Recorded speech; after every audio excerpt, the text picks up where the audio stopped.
2012년 정약용은 루소, 헤세와 함께 유네스코 세계문화인물로 선정됐습니다. 20년의 귀양살이 동안 복사뼈에 3번 구멍이 날 정도로 저술에 열정을 쏟았다는 다산. 그는 뼈를 깎는 노력으로 값을 매길 수 없는 위대한 유산을 우리에게 남겼죠. 그가 남긴 방대한 양의 책 속엔 빗바라지 않는 삶의 지침과 공학자로서의 뛰어난 업적이 가득했습니다. 위기를 기회로 바꾸고 본인의 삶을 개척했던 조선의 진정한 승리자. 그의 일대기에서 우리는 어떤 지침을 얻을 수 있을까요?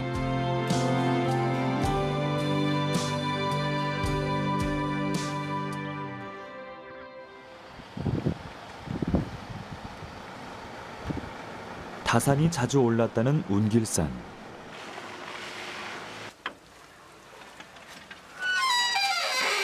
그곳엔 고즈넉한 천년 고찰, 수종사가 숨겨져 있습니다.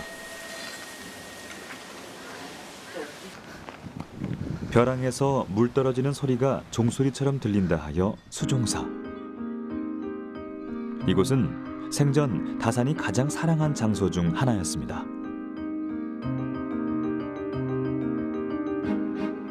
언덕과 골짜기 서로 합해져 구름 노을 저 멀리서 흩날리느라 너무도 즐거워 혼자 서서는 묵어 지내며 돌아가고 싶지를 않네.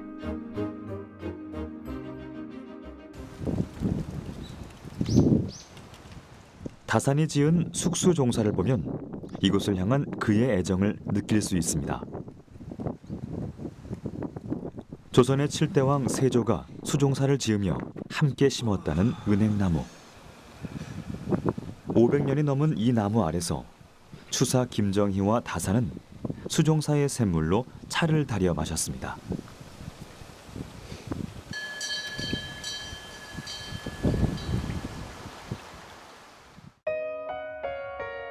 수종사는 조선 후기 실학자들의 터였습니다. 다산을 중심으로 많은 인재들이 사회 변혁을 꿈꾸며 이곳에 모여들었죠.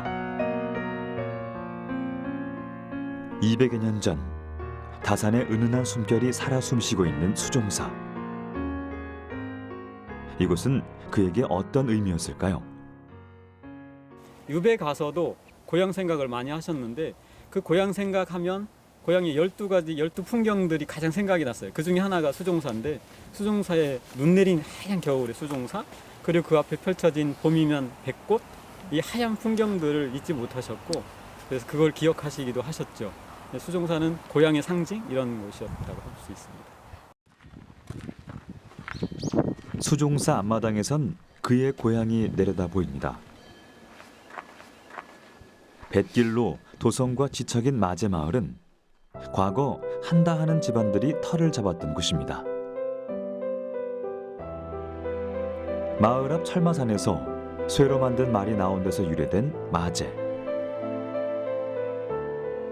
1762년 다산은 이곳에서 태어나 15년을 살았습니다.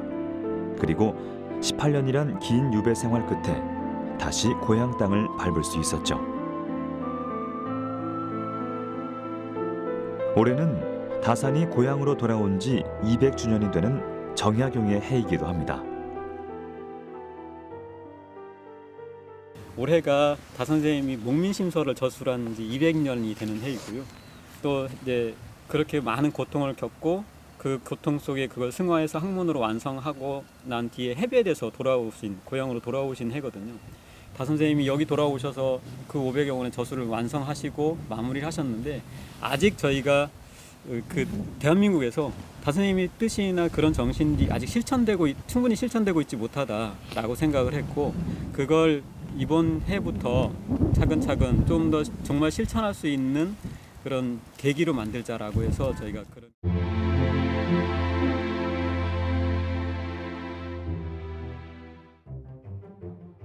조선 후기 실용적 학문을 의미하는 실학을 집대성한 한국 최고의 실학자이자 개혁가인 정약용.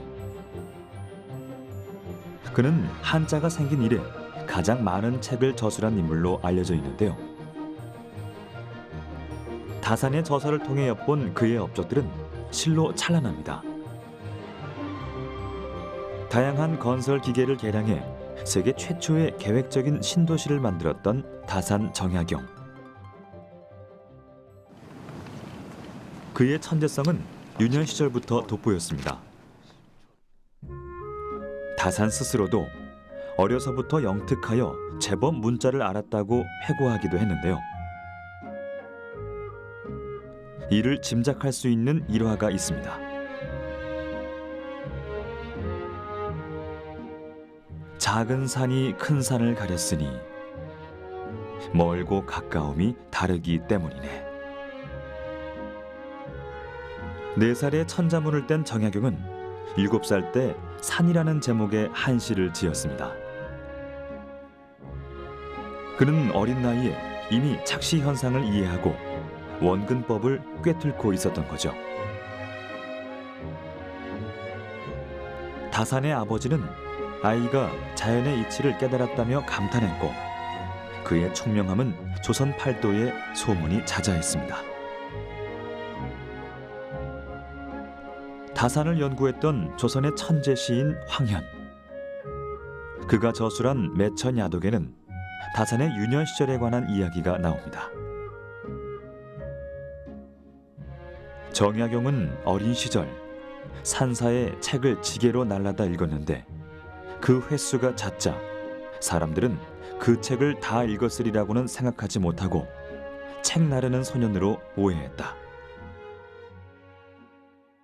이 삼근이라는 게 유명한데 부지런할 건 3번 써서 그 부지런함으로 학문은 통하는 것이다라고 했고, 그렇게 부지런히 하면 또 사람으로서 사람의 역할을 가르쳤고 그런 것들을 엄격하게 이야기하셨고 그걸 실천하셨죠. 정약용은 15살이 되던 해 풍산 홍씨 집안의 딸인 홍해완과 혼례를 올렸습니다. 다산의 든든한 조력자였던 홍씨는 그와 한시를 주고받을 정도로 학문의 조예가 깊었는데요. 다산의 유배 시절 홍씨는 그리움을 담아 혼례 때 입은 다홍 치마를 보냈고 다산은 치마를 잘라 가족에게 전하는 편지를 썼습니다. 이것이 지금도 전해지는 하피첩. 아내의 빛바랜 치마에 가족을 향한 다산의 사랑이 가득 담겨 있습니다. 이처럼 다산은 부인 홍씨의 내조에 힘입어 힘든 유배 시절을 견디며 실학 사상을 꽃피울 수 있었습니다.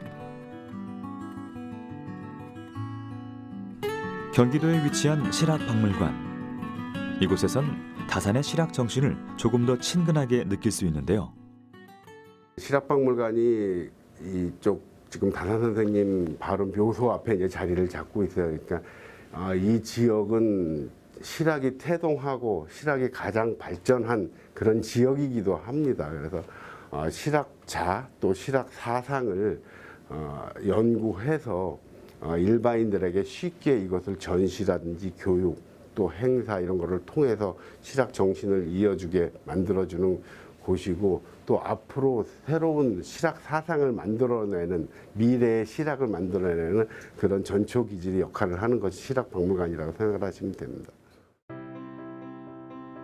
실학이란 실제로 소용되는 참된 학문이란 뜻으로 조선 후기에 서울과 경기 지역을 중심으로 등장한 새로운 학풍이자 사상을 뜻합니다. 실학자들은 백성들의 생활에 도움이 되지 않는 비실용적인 성리학을 비판하고 서구의 과학기술 수용을 강조했습니다. 때문에 자연과학 연구가 본격적으로 진행되었고 18세기 조선에서 과학이 발전할 수 있었죠.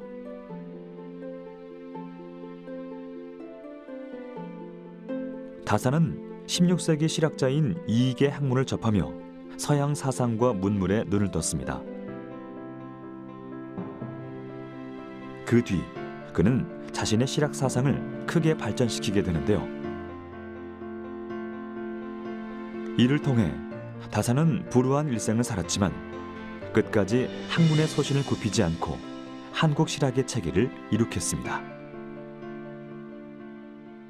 조선 후기에 그런 그 당쟁이라든가 이런 게 해서 굉장히 우리가 알기로는 조금 뭐 암흑의 시기 뭐 이렇게도 볼 수가 있는 시기였는데도 불구하고 그때 그래도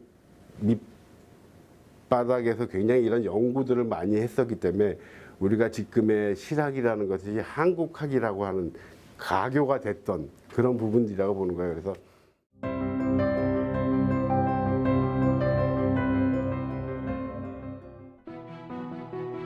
정약용이 관직에 진출한 것은 22살이 되던 해.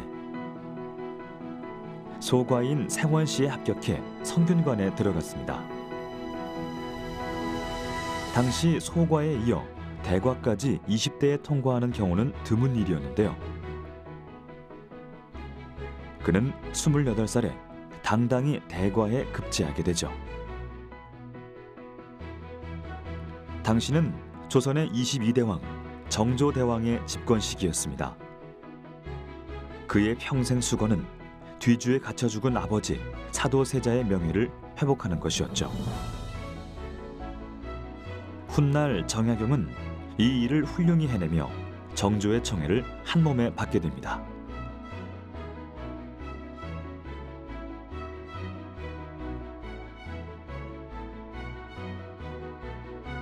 다산의 학문을 당대로 불러내 실학 연구의 기틀을 마련했던 역사학자 위당 정인보 선생의 말입니다. 이는 어떤 의미일까요? 정조대왕은 평가가 되게 다면적입니다. 되게 정치도 능했고요, 욕도 잘했고요. 근데 탁월했던 것은 이제 인재를 보는 안목이 있어서 적재적소에 필요한 인재를 잘 규용했다는 그런 탁월함이 있습니다. 정약용에게 화성 설계도 맡기고 기계들도 설계하게 하고 배달의 아이디어도 얻고 이건 다 정조의 인재를 보는 안목이 작용했던 것이라고 평가할 수 있겠습니다. 정조는 다산 못지않은 학자입니다.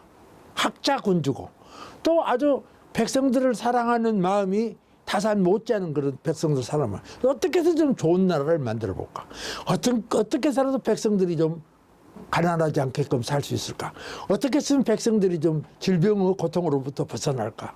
이런 것들을 많이 쪼고는데 이게 다산으로 딱 들어맞는 거예요.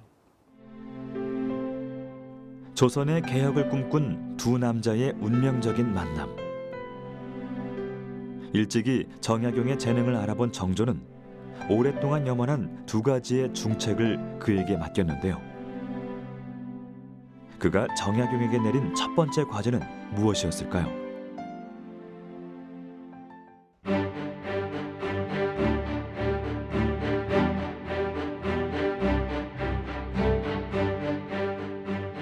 정조는 해마다 아버지의 능이 있는 수원 화성으로 참배를 갔습니다. 하지만 그 사이에는 폭 600m가 넘는 한강이 흐르고 있었죠. 수천 명의 사람과 수백 필의 말이 안전하게 강을 건널 수 있는 배다리를 만들기 위해 정조는 주교사를 설치, 정약용을 책임자로 배정했습니다.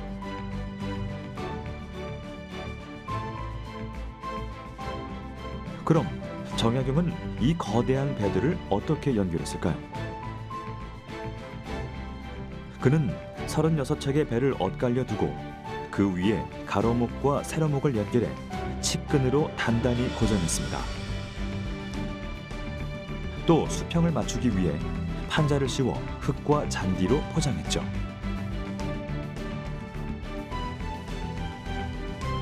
이는 현대에서 가장 많이 쓰이는 다리 설계법인 거덕교 방식으로 기둥과 기둥 사이에 큰 볼을 걸치는 방법을 말합니다. 다산이 만든 배다리의 특별한 점은 또 있습니다. 배다리는 가운데가 높은 아치형으로 제작되는데요. 큰 배를 중앙에 두고 양쪽에 단계적으로 작은 배를 설치해 중앙의 큰 부력이 양쪽에서 전해진 힘을 안정적으로 견딜 수 있게 했습니다. 배다리는 일시에 압력이 가해지는 구조체가 아니라 이 배다리 처음에 올라오는 사람부터 첫 번째 배 무게가 실리겠죠. 2,000명이 지나가면서 계속 무게 중심이 바뀌는 그런 좀 유동적인 구조체입니다. 그 문제점은 안전이겠죠. 타산의 방식은 보시는 것처럼 연하게 묶는 위치가 있고요. 강하게 결합하는 곳이 있습니다. 그러면 배가 출렁거리게 되면 에너지는 약한 쪽으로 다 쏠리게 돼 있고요. 약한 쪽에서는 이걸 서로 삐걱거리면서 에너지를 솟아시키는 그런 구조체입니다. 어떻게 보면 현대의 내진 설계와 비슷한 그런 구조라고 이해하시면 되겠습니다. 한강에 연결된 배다리 중 가장 단기간에 효율적으로 만들어진 다산의 배다리. 이는 현대의 토목공사 과정과 일치할 정도로 치밀하며 과학적인데요.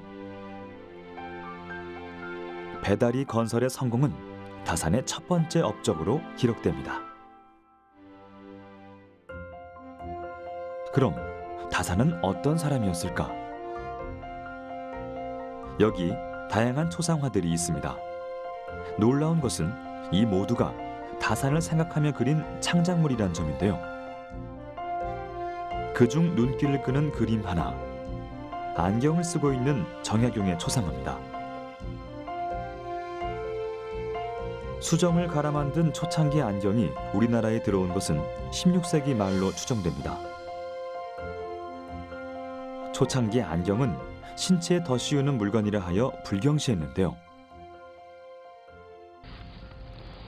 하지만 정조대왕이 심한 근시를 해결하기 위해 말년에 안경을 착용하고 많은 실학자들 사이에서 보편화되며 선비들의 필수품으로 자리 잡았습니다. 신문물인 안경을 쓴 다산 정약용의 초상화는 시대를 앞서간 실학자를 표현하기 위함이 아니었을까요? 다산에 대한 흥미로운 또 한 가지 사실은 그가 과학 수사에 능했다는 점입니다. 우리나라에서 사용한 최초의 법의학서는 원나라의 무원록. 무원록은 죽은 자의 원한을 풀어준다는 뜻인데요. 조선에서는 이를 나라의 실정에 맞게 개정한 신주 무원록을 사용했습니다. 여기에 수록된 수사 기법을 살펴보면 독살이 의심될 경우 은비녀를 죽은 자의 목에 넣었는데요.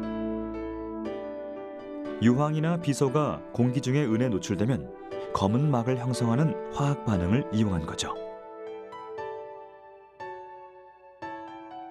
다산은 백성의 억울함을 해결하기 위해 자신이 겪고 해결한 300여 가지의 사건을 빼곡히 기록했습니다.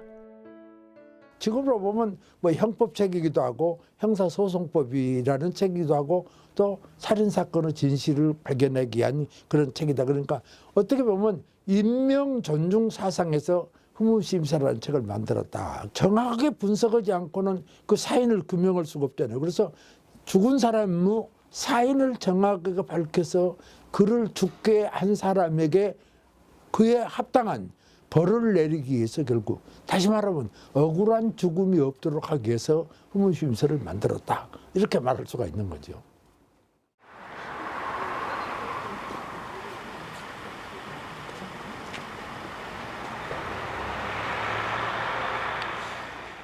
오늘은 정약용이 수원화성을 세웠잖아. 그거에 대해서 한번 소개를 해줄게. 알았어. 자, 역사 강의가 한창인 이 소녀는 어른들도 잘 모르는 고등학교 수준의 역사 지식을 뽐냅니다. 막 강원도까지 막 연결됐는데. 리틀 정약용이라 불리는 11살의 역사 형제 황찬우 군이죠. 역사를 이제 좀 어릴 때부터 좀 좋아하는 게 좀 다르기도 하고요. 우선은 뭐를 하나 이렇게 좋아하면 좀 꽂히는 부분이 있어요. 어쩔 때는 방에서 뭐 중얼중얼하는 소리가 들려서 이렇게 들어가 보면 처음에는 곰돌이 인형을 앉혀놓고 막 조선시대를 강의하고 있더라고요. 그래서 막 알아듣냐 그러면서 막 얘기하고, 그래서 처음엔 놀랐거든요. 약간 뭐 혼자서 왜 저러지 막 그래, 좀 이상하게 보이기도 하고 그랬는데 제가 또 듣고 있으면 재밌더라고요. 그러니까 찬우가 역사에 관심을 가지게 된 것은 8살 무렵. 당시 찬우 가족이 살던 곳은 다산의 생가가 위치한 마제마을과 가까웠는데요. 이때부터 찬우의 놀이터는 다산 유적지가 됐죠. 정약용을 좋아하면서부터 찬우는 역사에도 관심을 갖기 시작했습니다. 제가 정약용 선생님을 좋아하는 이유는요. 목민심서 내용을 보니까요. 청렴한 백성을 이끄는 자의 본질적 의무, 모든 선행의 모천이요, 모든 덕행의 근본, 그 내용을 보니까요. 정말 감동받았어요. 그 지금 사회에도 필요한 얘기거든요. 그러니까 지금 사회에도 필요한 얘기를 옛날 시대 때도 하셨고, 이런 거중기 같은 많은 발명품을 만드셨기 때문에 저는 정말 정약용 선생님을 존경하고 완전 팬입니다. 수많은 다산의 발명품 중 찬우가 가장 좋아하는 것은 배다리. 그 이유는 무엇일까요?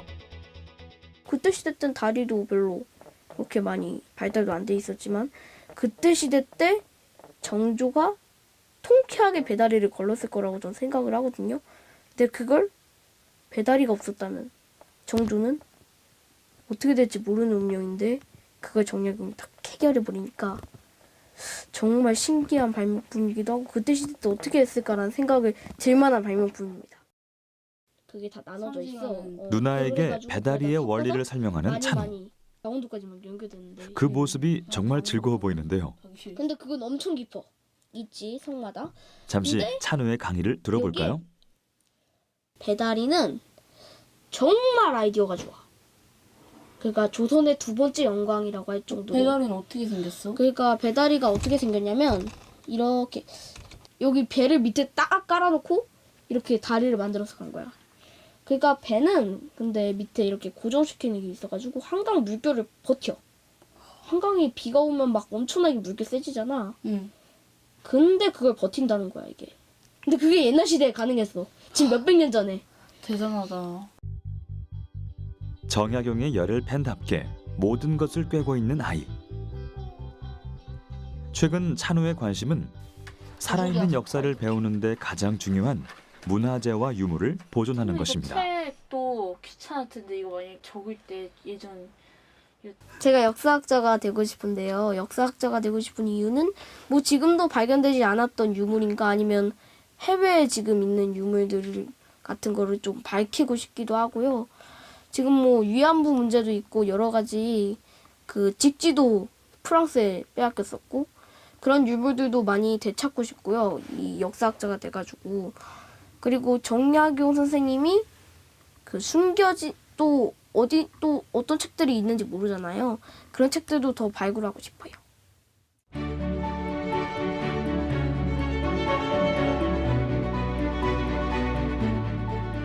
정약용의 나이 31살. 정조는 평생의 수건 사업인 화성 축성을 당대 최고의 실학자 정약공과 채재공에게 맡겼습니다. 10년을 목표로 6km에 달하는 거대한 행정수도 건설이 시작된 거죠. 사도세자가 정조 임금의 아버지가 되시잖아요. 아버지 묘소를 이제 전에 있던 곳이 좀 마음에 안 든다, 좀 불편하다. 요새 같으면 좀 명당이 아니다. 그래서 명당자를 찾아서 이장을 묘소로 옮겼던 곳이 바로 지금 화성이에요. 행궁을 짓어가지고 있다. 그러니까 어떻게 보면 크게 보면 아버지 묘소를 보호하고 보살펴드리기 위해서 일단 새로운 성을 하나 쌓고 또 거기에 새로운 도시도 하나 만들자. 이제 이렇게 해서 화성이 축조된 겁니다. 다양하게 분석될 수 있는데요. 제 생각에는 오늘날 우리 정부가 신도시를 만드는 이유와 동일하지 않을까요? 그 대단히 국책 사업, 신도시 프로젝트를 통해서 새로운 도시를 만들면 뭐 꿈을 실현할 수 있다, 왕의 치적을 표현할 수 있다. 이것도 있지만 많은 인력을 동원합니다. 공사장에. 그래서 그 고용을 창출할 수 있는 거. 정조는 사도세자의 묘소를 수원 화산으로 옮기고 신읍지를 현재의 수원 화성이 건설된 곳으로 옮겼습니다. 이는 사도세자를 기리고 화성이라는 성곽을 중심으로 정조의 개혁 정치를 수행하고자 했던 제2의 신도시를 건설하기 위함이었죠.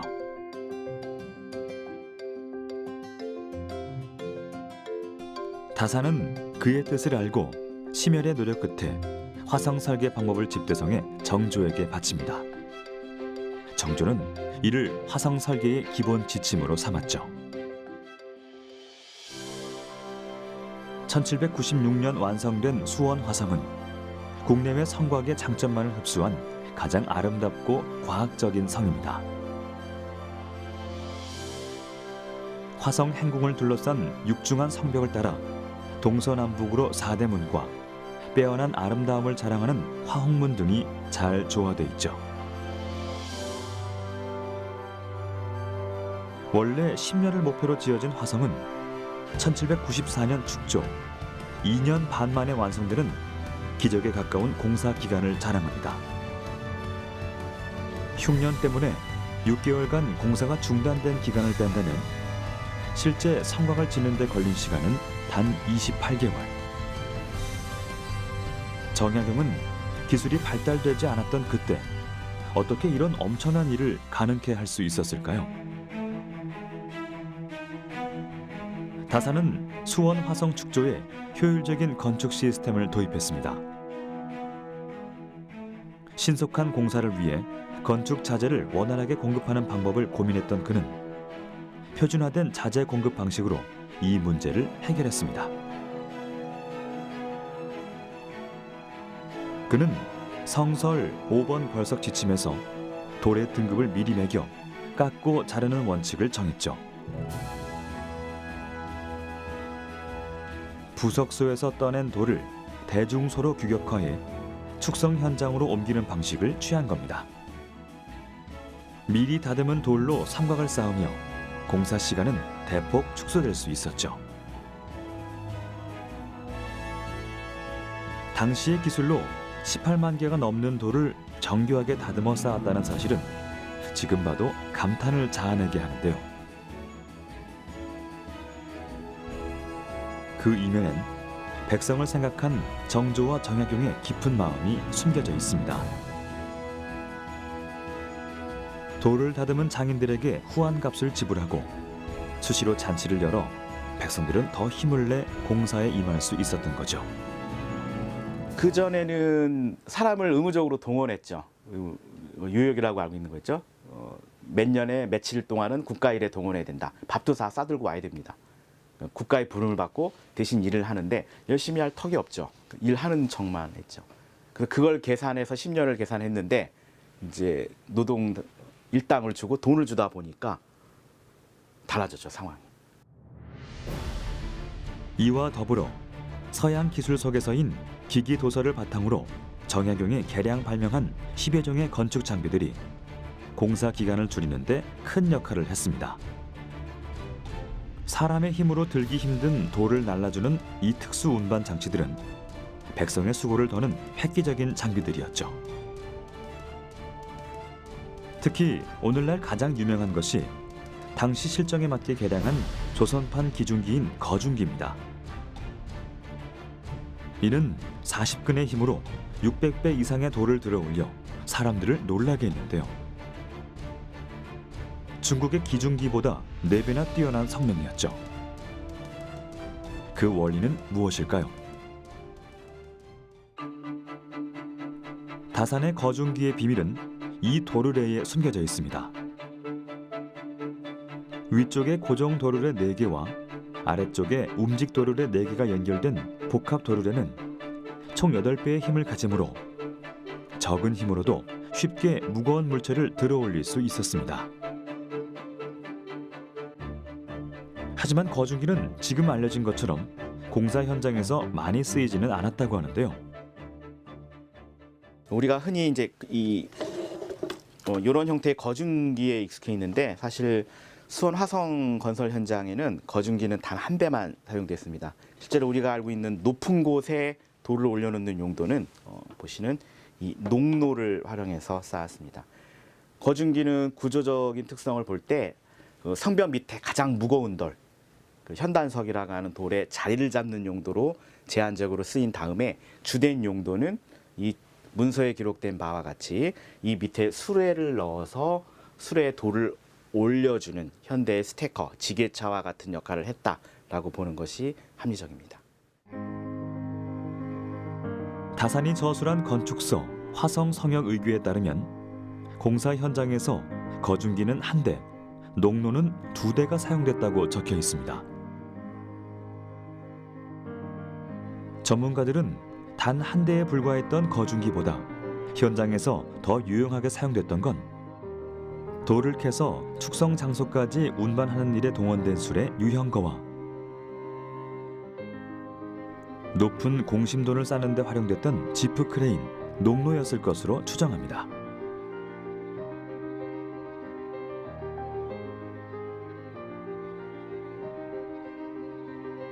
특히 화성 축성 당시 정약용이 만든 유형거는 총 10대인데 이를 이용해 돌을 운반하면 당시의 수레보다 기간이 절반으로 줄어 유형거의 성능이 얼마나 뛰어났는지 짐작해 볼 수 있습니다. 과학적인 다산의 건축 장비들이 화성 축성을 7년 이상 앞당기는데 큰 몫을 해낸 거죠.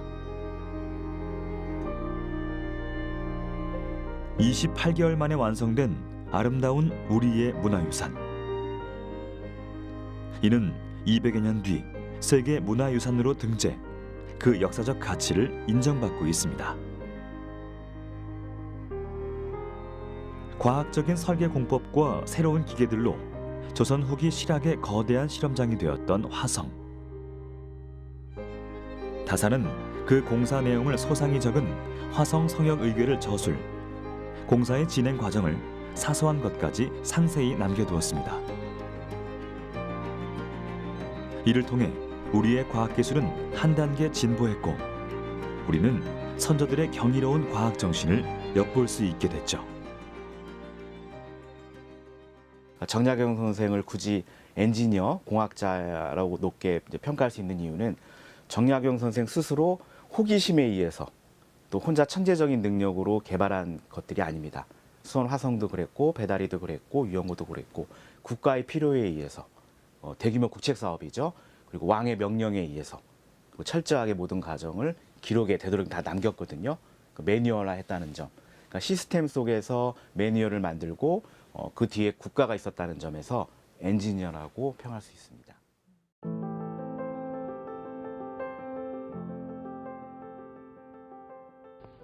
다산 정약용의 제일 큰 업적은 가장 힘든 순간에 완성됐습니다.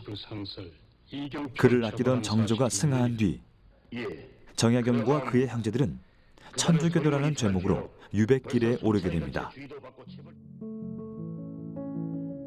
정약용은 강진으로, 그의 형인 정약전은 흑산도로 쫓겨나게 되는데요. 형제의 유배 생활은 개인적으로는 큰 불행이었지만 이는 역설적이게도 형제가 대학자로 거듭나는 계기가 됩니다. 원래도 다산은 긍정적이고 여유로운 성품을 가진 것으로 유명했죠. 다산이 쓴 기록에 나와요. 그 양산에 딱 도착해가지고 어떤 생각을 했냐. 이제 내가 결을 얻었다. 결을 얻었다. 그래서 내가 벼슬 하느라고 정치적 반대파라고 받으라고 싸우느라고 아무것도 못했는데 이제 나는 온종일 내가 내 마음대로 시간을 활용할 수 있는 결을 내가 얻었다. 다산의 형인 소남 정약전은 우리나라 최초의 해양 생물학서 자산어보의 저자입니다. 그는 흑산도 유배 시절 226종에 달하는 해양 생물을 체계적으로 정리해냈죠. 정약용은 정치, 경제, 과학, 국방 등 모든 분야를 총망라해 자신의 지식을 쏟아냈습니다. 유배 기간 동안 그가 탄생시킨 걸작들을 살펴보면 조선 후기 음악 이론과 악기 기록을 고증한 음악 이론서 악서 고존, 우리나라 강역에 관한 역사 지리서 아방 강역고, 행정기구 및 토지 제도, 부세 제도 등 모든 제도의 개혁 원리를 제시한 제도 개혁안 경세유표. 관리의 폭정을 비판하고 목민관의 지침을 밝힌 목민심서.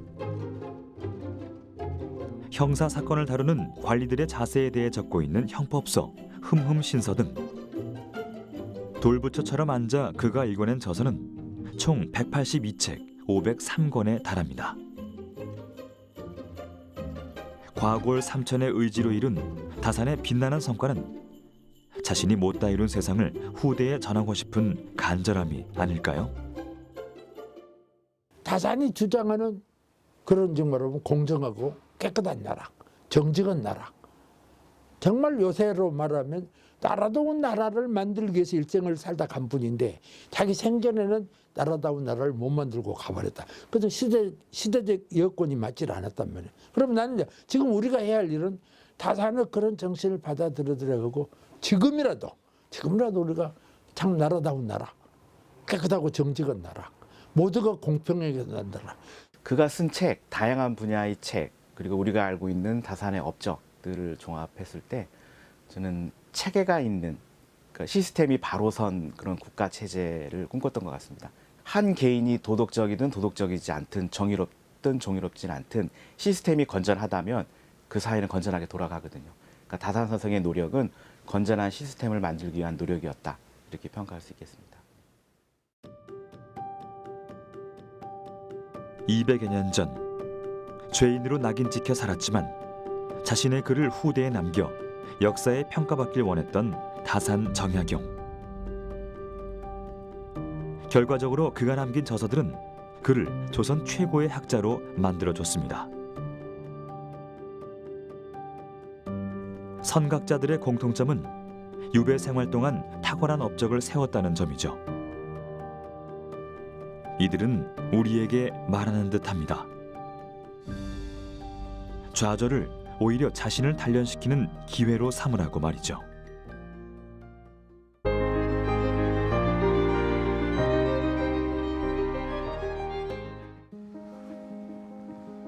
다산이 긴 유배 생활에서 벗어나 고향인 마제마을로 돌아온 것은 1818년이었습니다. 그는 이곳에 집을 짓고 당호를 여유당이라 지었죠. 여유당이란 도덕경의 글귀로 겨울 냇물을 건너듯 이웃을 경계하듯 세상을 조심하며 산다는 뜻입니다. 그리고 정약용은 혼인 60주년이 되는 2월 22일 회혼을 축하하기 위해 모인 가족들이 보는 가운데 외롭지 않게 눈을 감았습니다. 그의 나이 75세. 그가 남긴 회혼시는 우리에게 많은 생각을 하게 하죠. 60년 세월, 눈 깜짝할 사이 날아갔는데도 짙은 복사꽃, 봄 정취는 신혼때 가꾸려. 나고 죽는 것과 헤어지는 것이 사람 늙기를 재촉하지만 슬픔은 짧았고 기쁨은 길었으니 성은에 감사하오.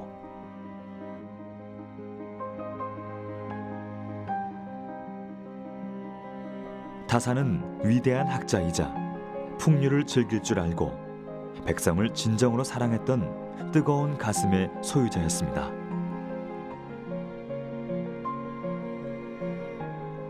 슬픔과 외로움을 초월하여 학문과 저술로 자신을 승화시켰던 다산 정약용. 역사는 그를 어떻게 평가할까요? 실학이란 학문을 명명한 역사학자 정인보 선생은 1938년 정약용의 저서를 모아 여유당 전설을 간행하며 다산을 이렇게 평가했습니다. 다산에 대한 연구는 곧 조선의 역사요. 조선의 정신과 명예가 발전하느냐, 쇠퇴하느냐에 대한 연구이다. 체제의 모순과 백성의 피폐함을 바꾸기 위해 시대와 싸우고 근대를 열었던 우리 역사의 거목. 200여 년이란 시공을 뛰어넘어 다산의 정신은 우리에게 큰 울림을 전달합니다.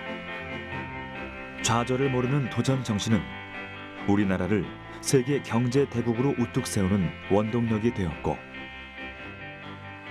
선각자의 정신은 오늘을 살아가는 우리들이 본받아야 할 이정표가 되었죠. 그리고 2018년 정약용의 해를 맞아 우리는 또 다른 선택의 기로에 서 있습니다.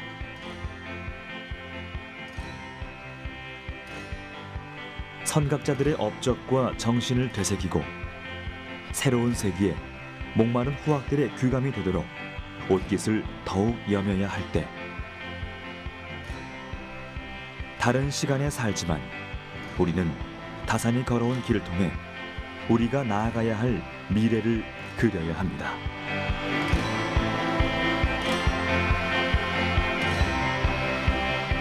다산이 그러했던 것처럼.